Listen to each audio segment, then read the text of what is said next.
புத்தகம் 10ஆம் அதிகாரத்துக்கு நேராக வேத புத்தகத்தை திருப்பி எடுத்துக் கொள்ளுங்க.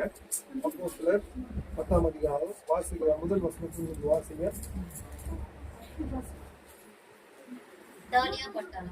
இத்தாலியா பட்டாளம் என்னப்பட்ட பட்டாளத்திலே மூச்சுக்கு அதிபதியாகிய கொர்நேலியோ என்னும் பேர் கொண்ட ஒரு மனுஷன் செசரியா பட்டணத்திலே இருந்தான்.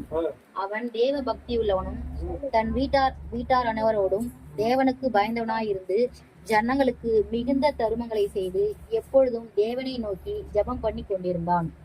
அன்பின் ஆண்டவரே, இந்த வார்த்தைகளின் மூலமா என்னுடைய பிள்ளைகளோடு ஆண்டவர் பேசும்படியா ஜெபிக்கிறோம். இயேசுவின் நாமத்தில் பிதாவே, ஆமென். இத்தாலியா பட்டாளத்துல ராணுவத்துல ஒரு 100க்கு அதிபதி ஒருத்தர் இருந்தார். அவருடைய பேரு கொர்நேலியு. அவர் பேர் என்ன? கொர்நேலியு. என்ன சொல்லுங்க பேர் என்ன? அந்த கொர்நேலியு எப்படிப்பட்டவரா? அவர் ஒரு பெரிய ஒரு ஆர்மி ஆபீசர், அவர் ஒரு மிலிட்டரி ஆபீசர், அவர் ஒரு பெரிய ஒரு போலீஸ் ஆபீசர்.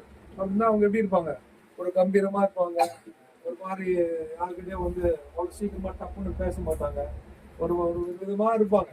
ஆனா இந்த மனுஷனை பத்தி பைபிள் என்ன போட்டிருக்குன்னா, இந்த மனுஷன் முதல்ல எப்படிப்பட்டவனா இருந்தாருன்னு சொன்னா தேவ பக்தி உள்ளவரா இருந்தாங்க.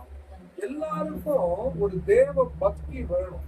நம்ம எவ்வளவு பெரிய பதவியில இருந்தாலும், எவ்வளவு பணங்கள் நமக்கு இருந்தாலும், எவ்வளவு ஆஸ்திகள் நமக்கு இருந்தாலும், சொத்துகள் இருந்தாலும், நமக்கு தேவை என்னன்னா முதல்ல தேவ பக்தி வேணும். நம்முடைய பிள்ளைகளை எப்படி வளர்க்கணும்? தேவ பக்தியில வளர்க்கணும். அப்பதான் அவங்க என்ன செய்வாங்கன்னா, உலகத்துக்குரிய காரியங்களில போகாதபடி தேவ பக்தியோடு அந்த பிள்ளைங்க வளர்ந்து பெரியவங்க ஆகும் போது ஒரு நல்ல ஒரு ஜீவிதத்துக்குள்ள அவங்க இருப்பாங்க. ரெண்டாவது, அந்த மனுஷன் எப்படி இருந்தாருன்னா தேவனுக்கு பயந்தவர் இருந்தார். கடவுளுக்கு எல்லாரும் எப்போதுமே செய்யணுமா?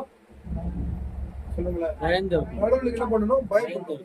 128ஆம் சங்கீதத்துல ஒரு கடவுளுக்கு பயப்படுகிற மனுஷன் எப்படி இருப்பான் அப்படின்னு எழுதிட்டு வாசிக்க. வாசிக்கலாம். 128ஆம் சங்கீதத்தை எடுங்க சொல்லுங்க, எடுங்க, வாசிக்கலாம். வாசிச்சுட்டு அதை பத்தி நான் பேச போறது இல்ல.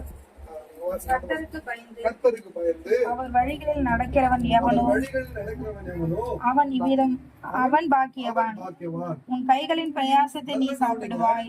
இந்த 100க்கு அதிபதி எப்படிப்பட்டவரா இருந்தாரோ தேவனுக்கு பயந்தவரா இருந்தார். ஒரு தேவனுக்கு பயப்படுகிற, கவனிக்கிறீங்களா எல்லாரும்? ஒரு தேவனுக்கு பயப்படுகிற மனுஷன் எப்படி ஆசீர்வதிக்கப்படுவார்? நம்ம எல்லாரும் நினைக்கிறோம் ஆசீர்வாதமா இருக்கும்.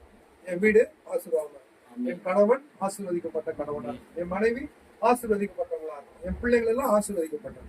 அப்போ நம்ம ஆசீர்வதிக்கப்படணும்னா அந்த மனுஷனோ அந்த மனுஷியோ அந்த குடும்ப தலைவனோ தலைவியோ கடவுளுக்கு பயப்படணும். இன்னைக்கு மனுஷனுக்கு என்ன பயம் இல்ல?